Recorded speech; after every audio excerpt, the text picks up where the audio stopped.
नमस्कार विद्यार्थी आणि पालक मित्रांनो, मी किशोर कारसेकर स्टुडंट्स हेल्पलाईन सेंटर मध्ये आपल्या सर्वांचं स्वागत आहे। तर या ठिकाणी जसं आपला बऱ्याच विद्यार्थ्यांचा जेई मेन्सचा ऍप्लिकेशन फॉर्म झाला असेल, डिप्परचा फॉर्म झाला असेल, त्यानंतर VIITचा फॉर्म झाला असेल, त्याच प्रकारे या ठिकाणी एक महत्त्वाचा फॉर्म किंवा या ठिकाणी जेई मेन नंतर महाराष्ट्रातील विद्यार्थ्यांसाठी सर्वात महत्त्वाचा जर फॉर्म आपण म्हटला तर तो आहे आपला सीईटी एक्झामिनेशनचा फॉर्म। तर सीईटी एक्झामिनेशन फॉर्म हे असतो कशासाठी आपण ते अगोदर माहिती करून घेऊ आणि त्यानंतर सीईटी एक्झामिनेशन फॉर्म नंतर आपल्याला कुठल्या कॉलेजेसमध्ये अप्लाय करता येतं त्याबद्दल पण आपण या ठिकाणी माहिती करून घेऊ। आणि माहिती करून घेत असतानाच आपण जे बोर्डवरती काही पॉइंट मेन्शन केलेत म्हणजे सीईटी ऍप्लिकेशन फॉर्म केव्हा स्टार्ट होणार आहे, त्यानंतर फॉर्मसाठी कुठले इंपॉर्टंट डॉक्युमेंट्स लागणार आहेत, यानंतर फीस किती लागू शकते फॉर्म भरण्यासाठी, त्यासोबतच ऍप्लिकेशन फॉर्म अप्लाय करण्यासाठी किती दिवसाचा वेळ गव्हर्नमेंट कडनं उपलब्ध होत आहे आणि त्यानंतर या ठिकाणी आपली एक्झामिनेशन डेट कधी आहेत आणि ते कुठल्या मोडमध्ये आहेत याबद्दल आपण पूर्ण डिटेल माहिती घेऊयात। तर सर्वात महत्त्वाचं जेही विद्यार्थी कुठलाही विद्यार्थी या ठिकाणी जो 12वीला असतो, ज्या विद्यार्थ्याचा 12th सायन्स ग्रुप आहे, या ग्रुप मधल्या विद्यार्थ्याच्या मेनली 2 टार्गेट असतात। एक असतं आपलं MBBS, दुसरं असतं आपलं IIT NIT। तर ह्या 2 टार्गेटसाठी आपल्याला जेई मेन्स आहे, जे PCM ग्रुपचे विद्यार्थी आहेत, जे PCB ग्रुपचे विद्यार्थी आहेत, या विद्यार्थ्यांसाठी नीट एक्झाम आहे। तर या दोन्ही एक्झाम या नॅशनलाइज एक्झाम आहेत आणि या सेंट्रली या ठिकाणी कंडक्ट होत असतात। पण स्टेट लेवलला पण आपली एक एक्झाम कंडक्ट होत असते, तो एक्झाम्स आहे आपली सीईटी। हे CET exam Maharashtra government conduct करत असतं आणि महाराष्ट्र गव्हर्नमेंट कंडक्ट करून याच्यामध्ये आपल्या महाराष्ट्रातील जेवढेही government colleges, government autonomous colleges, private autonomous colleges आणि ओनली फॉर प्रायव्हेट कॉलेज, या सर्व कॉलेज या एक्झाम थ्रू किंवा या सर्व कॉलेजच्या सीट या एक्झाम थ्रू भरल्या जात असतात। हे दरवर्षी अशाच पद्धतीने चालत आहे आणि या वर्षी सुद्धा याच पद्धतीने आपल्या ह्या सीईटीच्या एक्झाम थ्रू आपल्या सीट भरल्या जाणार आहेत। बरेच असे विद्यार्थी आहेत की जे विद्यार्थी ऑलरेडी आपल्याकडे पेड काउन्सिलिंगसाठी जॉईन आहेत। ज्या विद्यार्थ्याला आणखी जॉईन करायचं असेल तर अशा विद्यार्थ्याला स्क्रीनवर दिलेल्या नंबरवरती कॉन्टॅक्ट करून आपण पेड काउन्सिलिंगसाठी जॉईन करू शकतात। तर याच ठिकाणी आता आपल्या ऍक्च्युअली या ठिकाणी स्टेप्स चालू होतात। जसं आपला जेई मेन्सचा फर्स्ट स्टेप झाला, सेकंड स्टेप आहे आपला सीईटी एक्झामचा। तर या सीईटी एक्झामच्या सेकंड स्टेप नंतर अजूनही अशा बऱ्याच एंट्रन्स एक्झाम्स आहेत की ज्या एंट्रन्स एक्झाम्सना आपल्याला बेस्ट ऑफ बेस्ट इंडियातले इंजिनिअरिंग कॉलेजेस असू द्या अथवा PCB ग्रुप थ्रू आपल्याला फार्मसी कॉलेजेस असू द्या, या ठिकाणी आपल्याला अप्लाय करता येणार आहे। तर महत्वाची गोष्ट या ठिकाणी सीईटी ऍप्लिकेशन फॉर्म केव्हा स्टार्ट होणार, तर आपलं सीईटी सेलचं नोटिफिकेशन आलं आहे। सीईटी सेलच्या नोटिफिकेशन अनुसार आपला फॉर्म 16 जानेवारी पासून 31 जानेवारी पर्यंत आपल्याला फिलअप करता येणार आहे। लक्षात घ्या, आपल्याला आपला जो सीईटीचा फॉर्म आहे हा 16 जानेवारी पासून 31 जानेवारी पर्यंत फॉर्म भरता येणार आहे। सर्वात महत्वाचा पॉइंट आहे। आणि हा जो फॉर्म भरायचा एक ड्युरेशन दिला आहे, हा ड्युरेशन आतापर्यंतचा सगळ्यात मिनिमम ड्युरेशन आहे। आतापर्यंत जर पाहिला असता तर हा फॉर्म भरण्यासाठी जवळपास 1 महिना एवढा वेळ मिळायचा, पण यावर्षी हा वेळ खूप कमी दिला आहे। त्याचे बरेच रिझन्स आहेत, पण या डेट्स मध्ये आपल्याला फॉर्म भरून घ्यायचा आहे। दुसरी गोष्ट, हा फॉर्म भरण्यासाठी कुठले डॉक्युमेंट्स लागणार आहेत। आता फॉर्म तर भरायचा आपल्याला, मग आता रिक्वायर्ड डॉक्युमेंट्स काय लागतील, तर सर्वात फर्स्ट डॉक्युमेंट्स असेल आपला या ठिकाणी आपला स्वतःचा पासपोर्ट साईज फोटो, त्यानंतर या ठिकाणी सिग्नेचर। पासपोर्ट साईज फोटो आणि सिग्नेचर हे आपल्याला कंपल्सरी लागणार आहेत। पासपोर्ट साईज फोटो जर तुम्ही करंट काढत असाल तर खूप चांगली गोष्ट आहे। जर करंट पासपोर्ट साईज फोटो नसेल तर आपला एखादा व्यवस्थित मोबाईल मध्ये आपण पासपोर्ट साईजचा फोटो काढून तो अपलोड करणं गरजेचं असणार आहे। त्यानंतर या ठिकाणी जर आपण पाहत असू, जे आपण जो फॉर्म भरत आहे हा फॉर्मसाठी फीस किती लागते, एकंदरीत जेवढ्याही बॅचलर डिग्री असतात आणि जे आपला सीईटी सेल या ठिकाणी बॅचलर डिग्रीचा या ठिकाणी एंट्रन्स एक्झाम घेतं, तर त्या सर्वांसाठी एकंदरीत 800 रुपये आणि 600 रुपये एवढी फीस लागत असते। म्हणजे जर जनरल कॅटेगरी मधले विद्यार्थी असेल अशा विद्यार्थ्याला 800 रुपये फीस लागते आणि जर कुठला विद्यार्थी कास्ट मधनं असेल तर अशा विद्यार्थ्याला 600 रुपये फीस असते। आता 800 रुपये फीस हे जनरल आणि कास्ट मध्ये कुठल्या कास्ट असेल त्यामध्ये असेल EWS, OBC, NT1, NT2, NT3, त्यानंतर VJDT, SC आणि ST या सर्व कॅटेगरीला 600 रुपये या ठिकाणी फीस लागणार आहे।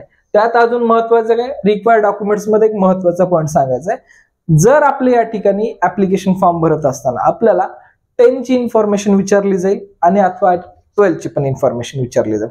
तर दोन्ही इन्फॉर्मेशनसाठी आपल्याकडं झेरॉक्स माध्यमात अथवा आपल्या मोबाईलमध्ये फोटो किंवा ओरिजिनल कॉपी जेही आपल्याकडे उपलब्ध आहे आपण ते या ठिकाणी देऊ शकतात. असं नाही की आपल्याला ते फिजिकलीच लागणार आहेत, असं काहीच नाहीये. फोटो जरी असेल मोर दॅन सफिशियंट आहे, नसेल तरी काही अडचण नाही येणार या ठिकाणी. तर हे महत्वाच्या गोष्टी आहेत. आणि त्यानंतर ऍप्लिकेशन फॉर्म भरण्यासाठी जसे म्हटलं की 15 दिवसाचा कालावधी असणार आहे आणि यामध्ये आपल्याला ऑनलाईन रजिस्ट्रेशनची डेट असणार आहे 16 तारखेपासून 31 तारखेपर्यंत आणि एक्झामिनेशन डेट असणार आहे आपली 25 तारखेपासून 30 तारखेपर्यंत आपली एक्झामिनेशन डेट असणार आहे.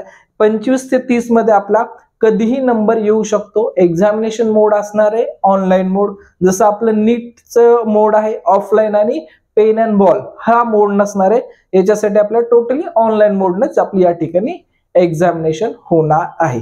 आणि याच्यामध्ये ज्या विद्यार्थ्याचा PCM फिजिक्स केमिस्ट्री मॅथ हा ग्रुप आहे, हा विद्यार्थी PCM साठी अप्लाय करू शकतात. ज्या विद्यार्थ्याचा फिजिक्स केमिस्ट्री बायोलॉजी हा ग्रुप आहे हे PCB साठी अप्लाय करू शकतात.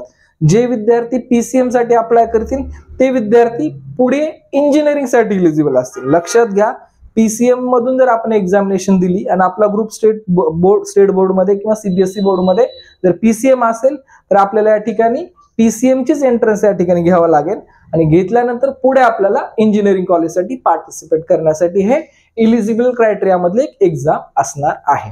दुसरी गोष्ट आहे PCB. ज्या विद्यार्थ्याचं बोर्डमध्ये PCB आहे आणि आपल्याला एंट्रन्स पण PCB द्यायच्या असे विद्यार्थी PCB entrance exam through B pharmacy pharma D या कोर्सेसला या ठिकाणी ऍप्लिकेशन पुढे इन फ्युचर या एक्झाम मार्फत मधून देऊ शकतात किंवा PCB एंट्रन्स एक्झामच्या नंतर विद्यार्थी B फार्मसी आणि फार्मा डी या दोन कोर्सेससाठी एलिजिबल असणार आहेत.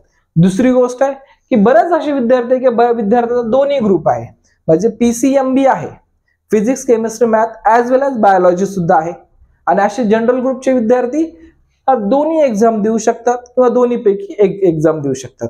जर आपला इंटरेस्ट सध्या आपल्याला माहिती नसेल कुठे जायचंय तर आपण दोन्ही एक्झामसाठी पार्टिसिपेट करू शकतात. जर आपलं एम फिक्स असेल तर आपण दोन्ही पैकी कुठल्याही एका एक्झामला या ठिकाणी पार्टिसिपेट करू शकतात. दुसरी एक महत्वाची गोष्ट आहे खास करून PCMच्या विद्यार्थ्यांसाठी, याच्यामध्ये आपलं एकच सेशन असतं, एकच रिझल्ट असतं आणि त्याच रिझल्टवर आपली पुढची प्रोसेस होत असते. JEE मेन्सला आपल्याला 2 सेशन्स असतात पण या ठिकाणी फक्त एकच सेशन असणार आहे.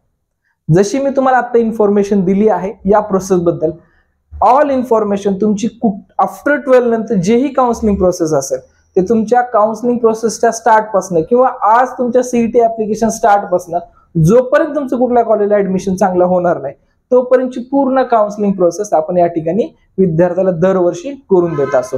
त्यासाठी आपल्याला प्रत्येक क्षणी प्रत्येक पावलावरती आपल्याला एक इन्फॉर्मेशन बुकलेट असते आपली, त्या सुद्धा आम्ही तुम्हाला देतो की ज्या बुकलेट्समध्ये तुम्हाला महाराष्ट्रातील सर्व कॉलेजचे कट ऑफ ब्रांच अनुसार इन्फॉर्मेशन, त्यानंतर त्या कॉलेजचे काय रँक आहे किंवा त्याच्या काय प्लेसमेंट्स आहेत या इन डिटेल इन्फॉर्मेशन तुम्हाला या काउन्सिलिंग प्रोसेस मध्ये उपलब्ध होत असतात. लक्षात घ्या, सर्वात महत्वाची गोष्ट सांगायची आहे, CET एक्झामिनेशन देत असताना यामध्ये निगेटिव्ह मार्क सिस्टीम नसते. त्यामुळे आवर्जून आपण एक बॅकअप म्हणून जरी आपल्याला IIT ला नंबर लागत असेल, जरी आपला MBBS ला नंबर लागत असेल, ऍज अ बॅकअप म्हणून आपण CET एक्झाम कंपल्सरी द्या. कारण का की ऑन द मुवमेंट जर आपल्याला कुठल्या याच्यामध्ये जर स्कोर आला कमी आला तर आपल्याला काहीतरी बॅकअप असायला पाहिजे. यासाठी CET एक्झाम देणं खूप महत्वाचं आहे, जे विद्यार्थी एलिजिबल आहेत अशा विद्यार्थ्यांसाठी. दुसरी गोष्ट याच्यामध्ये महत्वाची असं आहे की बऱ्याच वेळेस आम्ही असं पाहतो की एक्झामिनेशनच्या वेळेस विद्यार्थी या ठिकाणी नीटचा अभ्यास करायचा पेपर देत नाहीत किंवा JEEचा आपल्याला चांगले मार्क फर्स्ट सेशन मध्ये पेपर देत नाही आणि एंड मुवमेंटला या ठिकाणी जर पाहिलं असतं की कट ऑफ खूप हाय जातात आणि पुन्हा नंतर ह्या एक्झाम दिला नाहीत हा रिग्रेट करतात. तर अशी कुठलीच गोष्ट होता कामा नये. त्यामुळे एक्झामिनेशन फॉर्म भरा. काही अडचणी येत असतील फॉर्म मध्ये तर तुम्ही कमेंटमध्ये विचारा, कमेंटमध्ये याबद्दल मी इन्फॉर्मेशन देईल आणि ज्याही वेळेस आपला हा फॉर्म चालू होईल, ज्यावेळेस फॉर्म चालू होईल त्या फॉर्म बद्दल मी तुम्हाला लाईव्ह फॉर्म कसा भरायचा आहे याबद्दल माहिती देईल. ज्या विद्यार्थ्याला काय अडचणी येत असेल फॉर्म मध्ये असे विद्यार्थी लातूर आणि पुणे या दोन्ही सेंटरवरती आपण फॉर्म फिलिपिंग उपलब्ध करून दिली आहे. त्या ठिकाणी सुद्धा आपण जाऊन भरू शकता. जे पेड काउन्सिलिंगचे विद्यार्थी आहेत यांचा फॉर्म तर आम्ही आपल्या माध्यमातूनच कंप्लीट करून घेतला जाणार आहे. याच्या व्यतिरिक्त विद्यार्थ्यांना जेही आफ्टर 12th एक्झाम्स असतील, लाईक दॅट आपली सर्वात महत्वाची एक्झाम आहे JEE, CET, नीट, त्यानंतर VIT आहे, CUT आहे, बिट्स पिलानी आहे, असा पूर्ण एक्झामिनेशनचा चार्ट आणि त्याची काही डिस्क्रिप्शन इन्फॉर्मेशन असेल ते आपण या ठिकाणी आपले जे काही व्हॉट्सअप ग्रुप आहेत, टेलिग्राम ग्रुप्स आहेत, या ग्रुप्सवरती इन डिटेल देणार आहेत की जेणेकरून आपल्याला आफ्टर 12 जेवढे मला इन्फॉर्मेशन भेटली तेवढ्या इन्फॉर्मेशन अनुसार मी 58 एक्झाम्स काढलेले आहेत एंट्रन्स एक्झामिनेशन. त्या एंट्रन्स एक्झामिनेशनचा चार्ट तुम्हाला उपलब्ध करून दिला जाईल. आपल्याला ज्याच्यामध्ये इंटरेस्ट आहे, ज्याच्यात पार्टिसिपेट करू शकतो आपण, इन फ्युचर त्याच्या फीस काय असतील, प्लेसमेंट काय असतील, या सर्वाचा विचार करूनच त्या एंट्रन्स एक्झाम आपण जॉईन करणं गरजेचं असणार आहे.